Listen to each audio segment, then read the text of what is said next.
Yeah, he's speaking obviously he's speaking at Paul Silas' funeral today, so very much planned out opportunity to go and pay his respects to the family. What have you seen from these slow starts? We've asked so many people about it. What stands out to you about how you guys have performed to start game? I think a lot of times it's game plan execution. Ron did a great job the other day of explaining that most NBA teams script the first couple plays similar to what the NFL teams do, which is a great opportunity for us because we normally go over plays that high volume plays that most opponents run. And it's just executing and understanding the tendencies of the players that we're going against. And yesterday they were 9 for 13, I think, in the first quarter from three. That's what they do. So our just a level of awareness and engagement with the opponent tomorrow will be a different thing. They're going to make threes tomorrow because they're getting in the paint.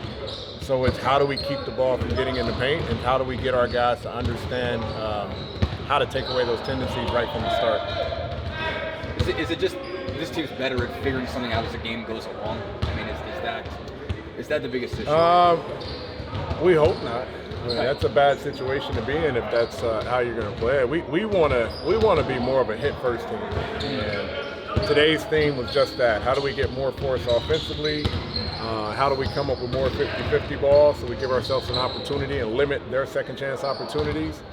But if we can focus on the mentality and the mindset of being a hit-first team, hit-first meaning we got to be more engaged, loose ball situations, more engaged on rebound situations, and more focused whenever we're attacking. We want to be a team that gets to the bonus early. We want to be a team that gets out and get into transition early. We want to be a team that attacks the paint early. And that's just got to be our approach right from the start. And so that always goes to whichever five guys are starting the game. That's going to be the onus on them. Is it a fine line, the difference between that, like with the way you played in the third quarter and the way you played in the first quarter? It's not like you weren't playing hard, but maybe just a couple percentage points off? Yeah, I mean, it's easy to look at it and say, we come out in the second half, you're down 20, you got no other chance other than, and we're trying to teach our guys, like, we're the team that, we're not the team with the X on our back. We need to be the team looking at them with the X on their back, and we have to come out hitting them first. And I don't know, sometimes you just naturally come into the game and you're casual or you're trying not to make a mistake. When you're down 20, the mistakes have already been made. We don't care about the mistakes, we just want to see the effort. And that was the message at halftime I thought Coach gave our guys, and they responded pretty well. Lloyd, you guys have gone to Terry Taylor more on the rotation recently. I'm curious what kind of went into that and how you think he's done with those minutes. Well, I mean, anytime you go through the stretch that we've gone through, where we lost 7 in a row, we're missing Ty, and it really changes the dynamic of our team. We're just trying to find solutions. So mixing up the rotation, seeing if we can get some new energy from different guys. Obviously Chris has been in the starting lineup during that time. TT has played a little bit more. Just trying to figure it out. We're taking any and every suggestion that we can give Coach to help him out. And TT has been one of those guys that's played well. Obviously, inserting TJ into the starting lineup has been a major adjustment for us as well. And we'll continue to do that until Ty comes back. You work most directly with Miles. What has stood out to you about how he's elevated his game and take on more of a role this season at that 5? Well, I mean, you guys know he's been itching to play the 5. And what that means and what it does is it puts him in the action in terms of setting screens, being in trail, reversing the ball through him. And any player knows when they get to touch the basketball, whether they're shooting it, passing it, or just reversing it, it just engages their mind a little bit. So we're seeing him finish at the rim. We're seeing him get more shots at the rim this year. We're seeing him make a conceited effort to try and get offensive rebounds, especially against teams that switch, and he's got a smaller guy on him. But I think he's embracing the role. I think he's embracing the physical nature that we need from him. And when you play with a guy like Ty, or you play with a guy like TJ, or you play with a guy like Drew, anything in the pick and roll, we got 3 guys that are 2 to 3 to 1 assist to turnover ratio. They're going to make it easy for a guy like Miles when he's in pick and roll and DHO situations. Have you two added anything? Tried to do work? No, anything more? Rick has come up with a term, and he said dominate the simple. So it's really not adding. It's almost taking some of the ideas out. Just be really good as a roll man. Be really good when we throw it to you in the post, and be very selective with the type of threes that you get. We'll get you some wide open catch and shoot threes. Dominate those areas, And I think he's really embraced that. I think a lot of times you want to do more. It's really, can you do less and can you do it better? What was Tyrese able to do today? What he's doing right now. See the ball go through the basket at a high level. He's itching, but there's no really. I don't know the particulars of where he is, but he's doing everything that he possibly can on the court, in the weight room, in the training room, until the elbow gets better. Coaches, players, the league itself have taken a leadership role in trying to create positive change when social justice issues arise. Is this another one of those situations in our country right now?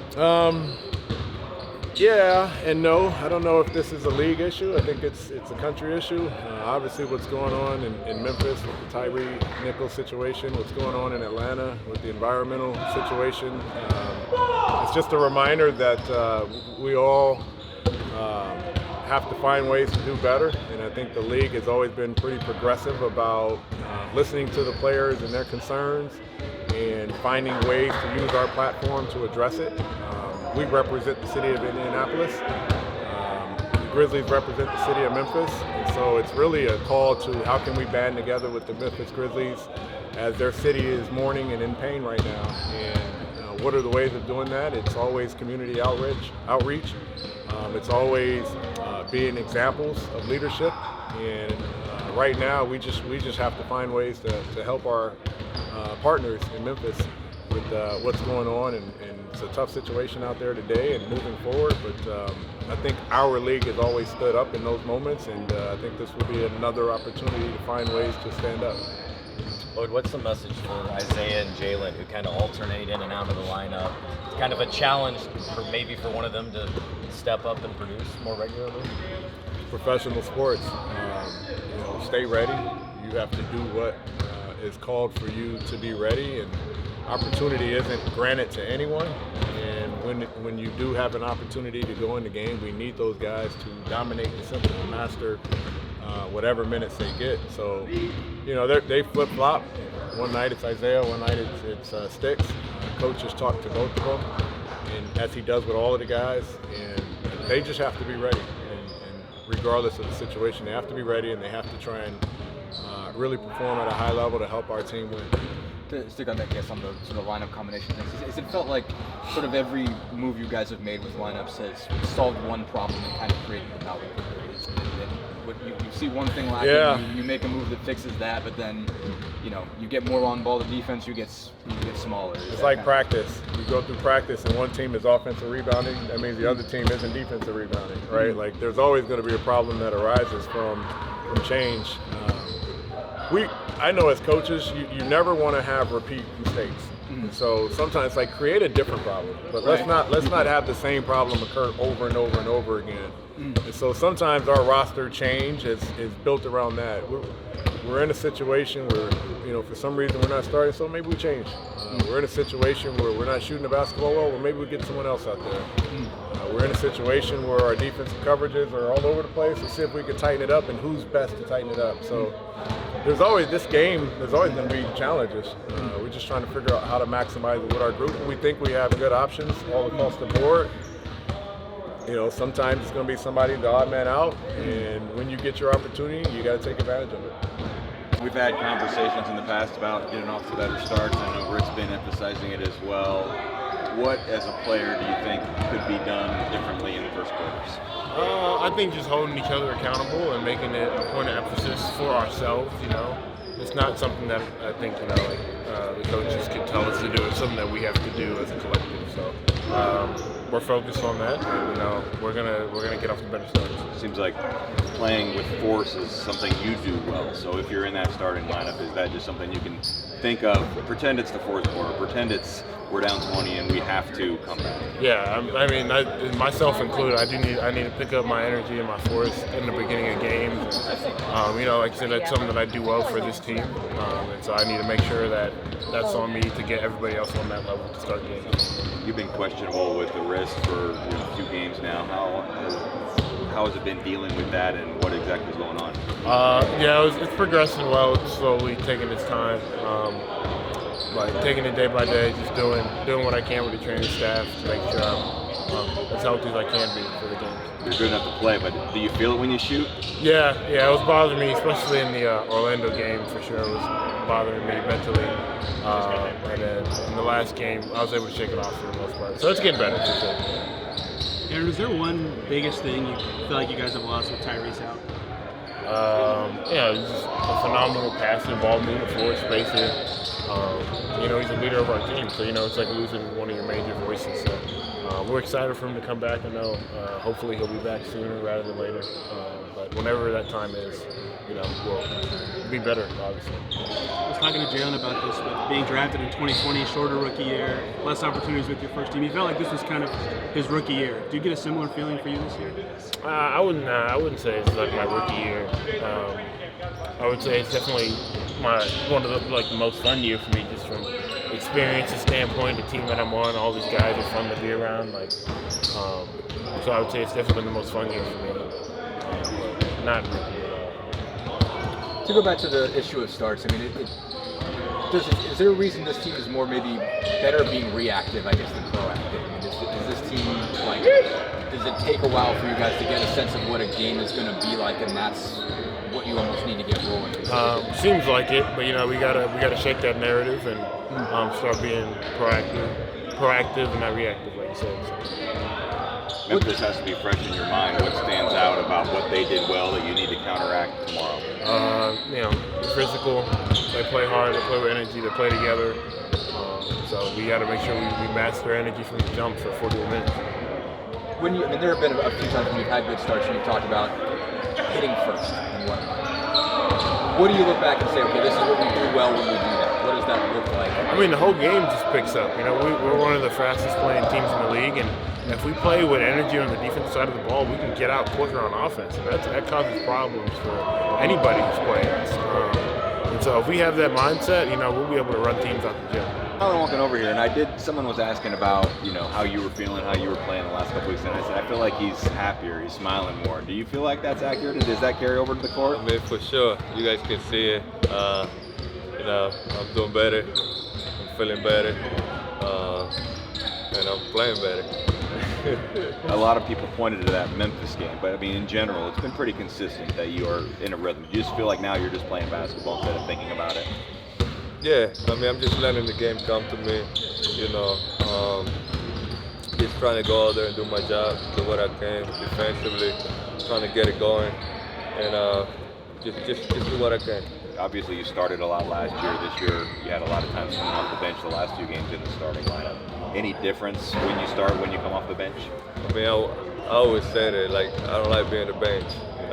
I don't think anybody like that. I work hard to play as much as I can, but that's up to coach, So if I come off the bench, it's not a big deal to me. I'm still got to come out there and perform and give my best. We were talking last night. You said the ankle feels a lot better. How much more smoother can you move around, and how much of a difference does that make in terms of moves you can make, shots you can get to, your ability to get to the rim? How much better is that piece of it than it was 2-3 weeks ago? It's definitely getting better. Still having a little bit of comfort, my ankle, but moving better, feeling better. Do you feel like you missed 6 weeks with a new look team? Do you feel like you had to try to find a way to fit in at first before you got settled in recently? You've been out for 2 months, almost 2 months. You're gonna feel like everything's moving fast when you come back. So for sure, when I went out there, trying to find rhythm, trying to find rhythm with the team too. Trying to get to know each other again on the court, stuff like that. What do you think is the biggest reason slow starts have been a little bit of a common theme? We just gotta, hit first. We gotta do that, and we haven't been doing it. So, we just gotta get better at that. Have you thrown the ball off the backboard to yourself in an NBA game before last night? No, that was my first time. I just saw it, and I went for it. It feels like it's like a pickup move game. Facts. So you've done that a lot in those situation? I mean, yeah, I done it in LA Fitness and in the DR when I go there and play, but not in the NBA. Yeah, last night was my first time. But it worked. It did. Did anybody you watched growing up do that you were emulating with that one? Well, Kobe used to do it. Yeah, Kobe used to do it.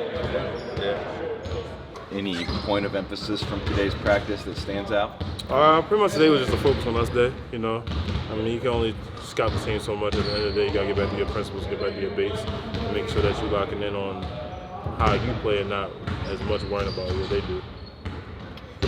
Coaches and teammates have talked a lot about hitting first and that being an important kind of point of emphasis with the starts. I mean, where have you seen that become an issue, basically, and what does that mean for you guys in terms of what does that actually look like? Doing a better job of hitting first. Pretty much we just gotta have better starts. We kind of put ourselves in holes early on in games, and then we try to battle back every time. At the end of the day, that starts to get tiring after a while, so we gotta figure out a way to, like they said, hit first and find a way to bring that presence early on in the game so that we're not battling back.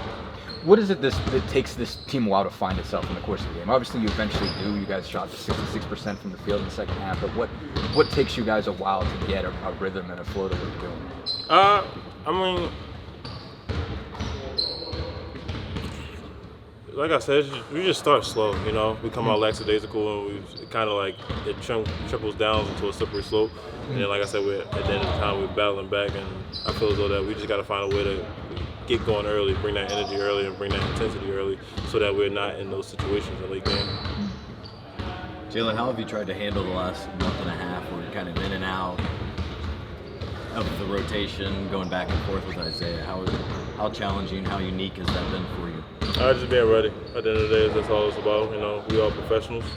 We all get paid to play this game that we love, and at the end of the day, you know, it's just all about making sure that you're ready and just being a true professional. Is that, I don't know, motivated or provided some kind of challenge? Like Rick needs to see something specific.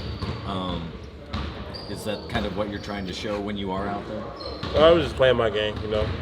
Do what I do, playing my role, you know, rebounding, bringing that defensive presence and making sure that I'm in all the right rotations and scoring when I get the opportunity. Like I said, blocking shots and just playing my game. I mean, obviously, I know what he wants from me, and I incorporate that into my game every time, just bringing that force and that energy and just making sure that I'm leaving a presence out there on the court. You started out playing more 4, starting at the 4, now playing more 5 and getting back to your more natural position. Is that your preferred? Obviously you want to be out there, but is it a little bit more comfortable being back at the 5? I'm gonna just play whatever they put me at. You know, at the end of the day, opportunity is the best teacher. You know, and that's something I always kept in the back of my mind. Is just like I said, being ready for whatever. You never know. One day I may have to play 4 the whole game. One day I may have to play 5. One day I may have to switch between both. And it's just making sure that I know the plays, know the rotations, know the coverages from both positions, and just being ready. Lloyd was talking about how, even with Miles, but all of you guys, a lot of it's dominating the simple. What does that mean for you specifically? Pretty much just doing the simple things, you know, some things that takes a win, like 50-50 balls, boxing out, running the court, making sure that you're getting back in transition. So it's all the little things that you can control that helps make everything else easier. You feel like right now it's just kind of growing pains for your career right now, is just figuring out where you can fit amongst the group right now, I guess? Yeah, I mean, pretty much. I mean, like, I'm still third year in. Yeah. You know, I mean, I'm still young, 22, still learning at the end of the day. And I mean, it's not about the right now. It's about the future. It's about the picture of that, and it's just about developing into the potential that I know that I have. When you got here last season, Miles was injured and didn't play. Now that you've seen him and been his teammate for, you know, 2/3 of a season, what stands out about how he's played, and has he been a leader to you? Oh yeah, Miles been a leader to me the whole time. I mean, he talks to me every time, tells me about finding my spots, helping me figure out different things as being a 5, you know, just things that he learned over the course of his career that helped him, and just adding that to my game. And I mean, obviously, we all know Miles, you know, a defensive anchor in the paint, step out, shoot the 3, versatile offensive threat, you know what I mean? So I already knew what Miles was. I mean, it was just a matter of just picking at the brain and just trying to add it to my game. Feels like he's more than he was, though. He always has been that defensive player, but the paint scoring this season has taken a major step up. Oh yeah, I mean, Miles has been a dominant force in the paint for us the whole season, you know. And as backups, we try to do as best as we can to keep that up with him, you know. I mean, obviously, we like I said, we all know what Miles could do, so it's no shock to us when it happens. To go back to the rotations, I mean, one thing Rick has said is he's tried to make a point to make sure he's communicating with you and Isaiah, that he's making sure you guys have a sense of where you stand. I guess, have you seen that? Is that come through basically, and how important is that for both of you guys? Yeah, I mean, he talks to us all the time, making sure that, like I said, just us being ready and making sure that we're ready for when the opportunity comes. And pretty much just, like I said, just being a professional, just being ready, making sure that whenever your number's called that you're ready. Jalen, what's the one thing, if any, that you feel like you've lost the most without Tyrese, and how have you kind of adjusted to address it? I mean, we lost a whole lot without Tyrese. Tyrese is pretty much our whole team. He's our leader. He's everything for us. He's the offensive threat, just being that playmaker for our team and just making sure that we're all connected. And I mean, obviously, it's a big hole to fill, but we're trying to fill it as best as we can.